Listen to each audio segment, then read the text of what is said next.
기자 신재우 기자 SNS 공유 및 댓글 SNS 클릭 수 0 페이스북 트위터 카오스토리 SNS 공유 더보기 미중 무역 협상이 데드라인 3월 1일 을한 달여 앞두고 중차대한 깔림길을 맞는다. 오는 30일 이하연 지시간부터 이틀간 미국 워싱턴에서 열리는 고위급 협상에서다. 그 결과에 따라 세계 경제는 커다란 전환기를 겪게 된다. 이 때문에 고위급 협상에 쏠리는 관심이 증폭하면서 낙관론과 비관론이 비등한 상황이다. 이번 협상을 로버트 라이트하이저 미국 무역대표부 USTR 대표와 시 진핑 중국 국가주석의 경제책 4일 유허 리우희 부총리가 마주 앉는다.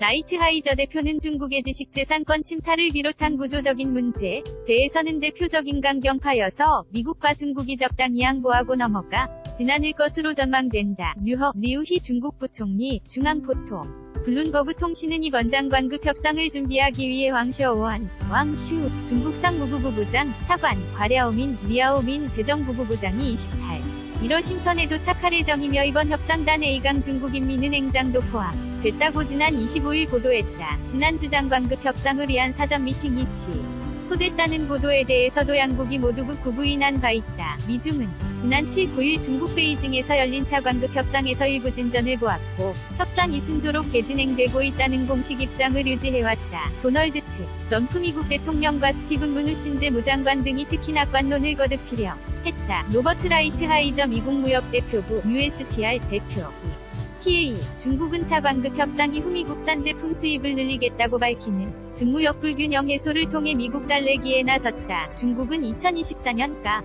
지총 1조 달러 이상의 미국산 제품을 구매해 대미 무역 흑자를 제로 0 수준으로 줄이겠다고 제안한 데 이어 미국산 밀가대도 수입량 증대를 고려하고 있다고 밝혔다. 그러나 중국의 지식재산권 도용과 중국의 진출한 미국 기업에 대한 기술 이전 강요 등 구조적인 문제에 대해서는 이견을 좁히지 못한 것으로 알려졌다. 미국 쪽 입장에서 이번 장관급 회담의 성패는 이에 대해 얼마만큼 중국의 양보를 얻어내느냐에 달려있다. 중국은 구조적인 문제를 다 뜯어 고치려면 충분한 시간이 필요하다고 판단.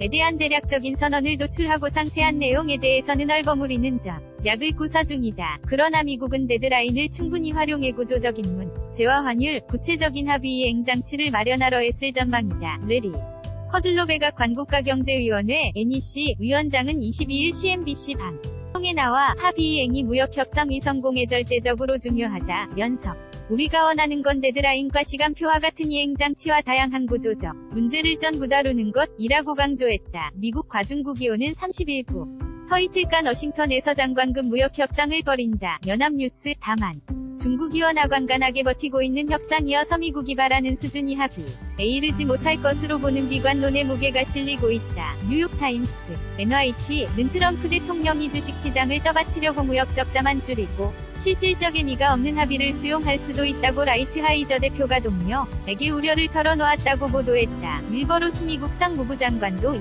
4일 CNBC 방송 인터뷰에서 해결책에 도달하는 데까지는 아직 몇마 일이나 떨어져 있고 솔직히 그게 너무 놀라운 일도 아닐 것이라며 신중한 태도를 보였다. 억만장자투 자자조지 소로스는 24일 스위스 다보스에서 열린 세계경제 포럼 WEF에서 미국과 중국의 무역 갈등이 냉전에서 그치지 않고 무력전쟁으로 변질될 우려가 있다면서 중국의 1대1로 이 다이이루 육상해상 실크로드 정책에 대한 대응책이 어야 트럼프 대통령이 중국의 승리를 선언할 수 있을 것 같다고 경고했다. 만약 3월 1일까지 합의가 도출되지 않으면 트럼프 행정부는 계획대로 2천억 달러 규모의 중국 제품에 부과하고 있는 관세의 세율을 10에서 25%대로 인상할 방침이다. 이렇게 되면 안 그래도 우려되는 중국 경제의 성장세 둔화가 더욱 악화하면서 세계 경제를 압박하게 된다.